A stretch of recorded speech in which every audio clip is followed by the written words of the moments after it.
Municipal ఎన్నికల్లో ఎక్కువ స్థానాలను కైవసం చేసుకునేందుకు వ్యూహాలు చేస్తోంది అధికార పార్టీ. హైకమాండ్ స్థాయిలో పొత్తులపై ఎటూ తేల్చలేకపోతున్నాయి ప్రధాన పార్టీలు. కార్పొరేషన్లు, మున్సిపాలిటీల్లో స్థానిక పరిస్థితులను బట్టి ఎక్కడికక్కడ పొత్తులపై నిర్ణయం తీసుకుంటున్నాయి. అభ్యర్థుల ఎంపికను అన్ని పార్టీలు స్పీడప్ చేశాయి.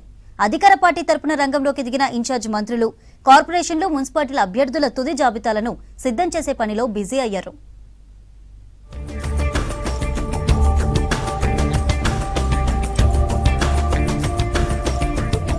మున్సిపల్ ఎన్నికల్లో లోకల్ పొత్తులు పొడుస్తున్నాయి. హైకమాండ్ స్థాయిలో పొత్తులపై ఎటూ తేల్చలేకపోతున్నాయి ప్రధాన పార్టీలు. ఆయా కార్పొరేషన్లు, మున్సిపాలిటీల్లో స్థానిక పరిస్థితులను బట్టి ఎక్కడికక్కడ పొత్తులపై నిర్ణయం తీసుకుంటున్నాయి. అధికార పార్టీ కొన్ని చోట్ల సిపిఐతో, ఇంకొన్ని చోట్ల సిపిఎంతో జట్టు కడుతుంటే, బీఆర్ఎస్ కొన్ని చోట్ల బీజేపీతో, ఇంకొన్ని చోట్ల సిపిఎం, టీడీపీతో పొత్తులు పెట్టుకుంటోంది. ఈసారి ఒంటరి పోరుకు సిద్ధమవుతున్న మజ్లిస్ ముస్లిం మైనార్టీల ప్రభావం ఎక్కువగా ఉన్న కరీంనగర్, నిజామాబాద్ కార్పొరేషన్లతో పాటు బోధన్, బైంసా లాంటి మున్సిపాలిటీలపై కన్నేసింది. ఎప్పట్లాగే తలోదారి వెళ్తున్న రెండు లెఫ్ట్ పార్టీల్లో సిపిఎం తీరు విస్తుగొలుపుతోంది.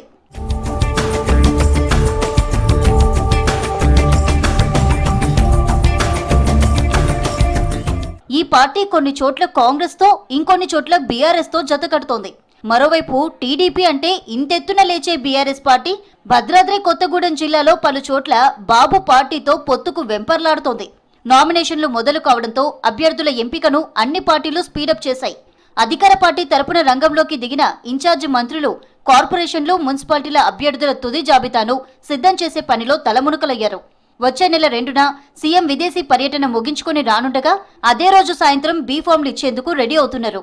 బీఆర్ఎస్, బీజేపీ పార్టీలోనూ అభ్యర్థుల ఎంపిక తుది దశకు చేరడంతో 1-2 రోజుల్లో లిస్టులు ప్రకటించేందుకు ఏర్పాట్లు చేస్తున్నారు.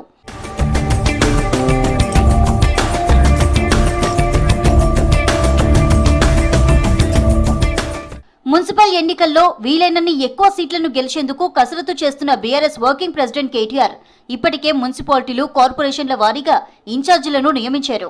అభ్యర్థుల ఎంపిక దగ్గర నుంచి ప్రచారం వరకు అన్ని బాధ్యతలను వారికే అప్పగించారు.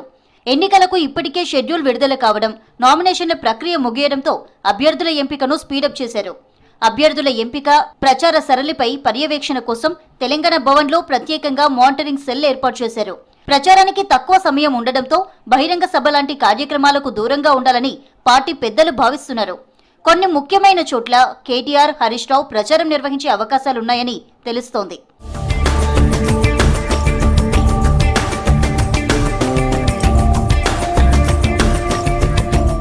మున్సిపల్ ఎన్నికల్లో అభ్యర్థుల ఎంపికపై బీజేపీ స్పీడ్ పెంచింది. టీడీపీ, జనసేనతో పొత్తుల పంచాయతీ అంతా ఢిల్లీ పెద్దల చేతుల్లోనే ఉందని, జాతీయ నేతలే దీనిపై తుది నిర్ణయం తీసుకుంటారని రాష్ట్ర నేతలు స్పష్టం చేశారు. ఈలోగా క్షేత్రస్థాయిలో దూకుడు పెంచేందుకు రాష్ట్ర కార్యాలయంలో ప్రత్యేక వార్ రూమ్ ఏర్పాటు చేశారు. అన్ని మున్సిపాలిటీలకు ఇన్ఛార్జీలను నియమించి ప్రతిరోజు వారితో సమీక్షలు చేస్తున్నారు. టికెట్ల కోసం ఆశావాహుల నుంచి దరఖాస్తులు భారీగా వస్తున్నాయి. ఇప్పటికే 300 స్థానాల్లో సింగిల్ అప్లికేషన్స్ వచ్చాయని, అభ్యర్థులుగా వారు దాదాపు ఖరారైనట్లేనని పార్టీ వర్గాలు చెబుతున్నాయి.